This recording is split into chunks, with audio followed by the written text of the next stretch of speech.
Hello, welcome. This is going to be lesson 1, add and subtract polynomials. This lesson is found on page 1 of your notes. Okay.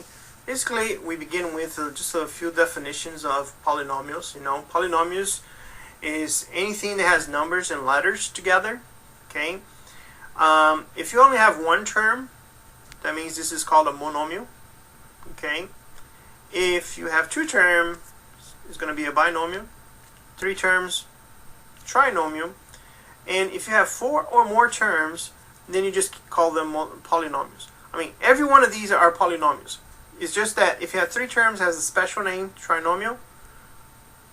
1 term is monomial, and 2 terms is called binomial. Okay. Also, a polynomial, when the biggest exponent is called the degree. Okay. So here, sometimes people call the different polynomials by their degree. So if they have 0 degrees, it's called a constant. If it has 1 degree, it's called a linear. So like, for example, 2x. For example, quadratic would be like 2x squared. Okay. Whoops.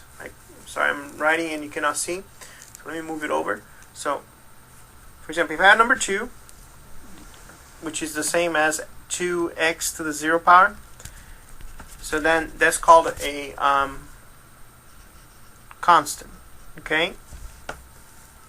Alright. If I have just one x to the first, then it would be a linear. If I have 2x squared, it would be a quadratic. 2x cubed.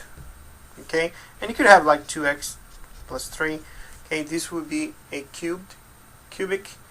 And then x to the fourth, quartic, quintic, 6 degrees, 7 degrees, and so on. Okay. We're not going to really worry about the degree of a monomial. Okay. Basically, just remember the degree of a polynomial is the biggest exponent. Okay.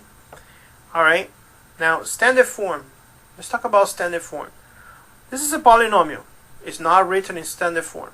How do we write in standard form? Basically, we write it by writing the biggest exponent first, then the next biggest exponent, followed by the next biggest exponent, followed by the least biggest exponent. Okay. So this would be 6, 3, 2, no exponent. Okay, so this would be in standard form. And again, this would be the degree because it's the highest exponent. And this is what is called the leading coefficient. The number in front of the variable in the very beginning would be the leading coefficient. Okay, these are just little definitions about polynomials. The really important matter is how to work with polynomials. Okay, so here what we're going to do is we're going to add and subtract polynomials. Okay, so basically, suppose I have this polynomial, and what can I combine? Basically, can combine only things that have the same exponent and the same types of letters. So this is m cubed, and this is m cubed, so I can combine it. So it'll be 17 m cubed, and the positive 6m squared. I cannot combine it because they have different exponents.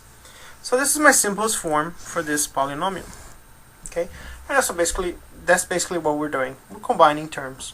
So this is 3x squared and 7x squared. Signs are different, so you subtract. So this would be negative 4x squared. And the 5 and the 12 can be combined, so you're going to get positive 17. And that's my answer for this one. Okay, let's try the next one. The next one has 3 terms, and all the terms are the same because all have x squared and y. Now remember that in front of a letter that doesn't have a number, you can always put a 1. And you notice positive 1, negative 1, they cancels. So that means, what do I get? I get 2x squared y. Pretty cool, huh? Alright. The next one I see parentheses, so first order business is get rid of the parentheses. Since there's no number in front of the parentheses, I can just eliminate the parentheses. So this would be 2x squared minus x. This one I have a positive, so I need to apply the positive to each term. And luckily, the positive will not make any changes, basically. So positive times a positive is a positive. Positive times a positive is a positive. A positive times a negative is a negative. Okay, basically I just eliminated the parentheses. And now, let's combine like terms. This would be 3x squared. So I'm done with that. This would be negative x and 3x. When we combine that, we get positive 2x. We're done with that. and bring down the negative 1. So my final answer will be this one. Okay, very well. Let's continuing on. Let's suppose I have this. Again, there's nothing from the parentheses, so let's get rid of the parentheses. So this would be 3x squared minus 2x plus 8. Now the negative, you need to really be careful because the negative does cause changes inside the parentheses. So be a negative times a positive is negative x squared. A negative times a negative, it becomes a positive. Now that we have that, let's combine like terms. 3x squared can combine with this, negative x squared, so it'll be 2x squared. And we're done with that. Next would be negative 2x, because remember, we're trying to write in order so that you'll be in standard form, like we talked about before. So, is anybody that can combine with 2x? The answer is no. So let's just bring it down. Get rid of that. And then we're going to positive 8, positive 4. So combine that, we're going to get positive 12. So that will be our answer for this problem. Alright, for this next problem, I wanted to make a change. So just to spice things up a little bit. Okay, I'm going to put a 5 right there.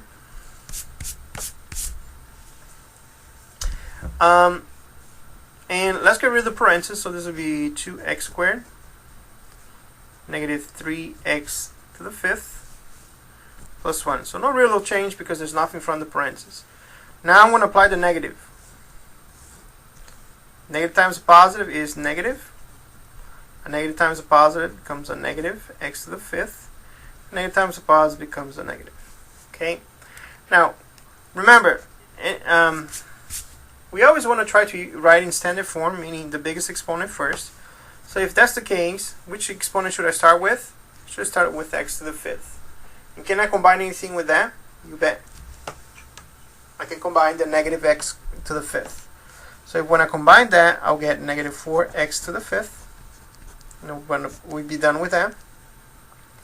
And next we're going to combine x squared. So it'll be 2x squared minus x squared. When you combine that, we get positive 1x squared, or just x squared. I'm done with that. The last one is positive 1, negative 1. And it so happens that they cancel, so I don't have to write anything down there. And we're done. Okay, so this concludes lesson number 1, add and subtract polynomials. Thank you very much for your time, and have a great day.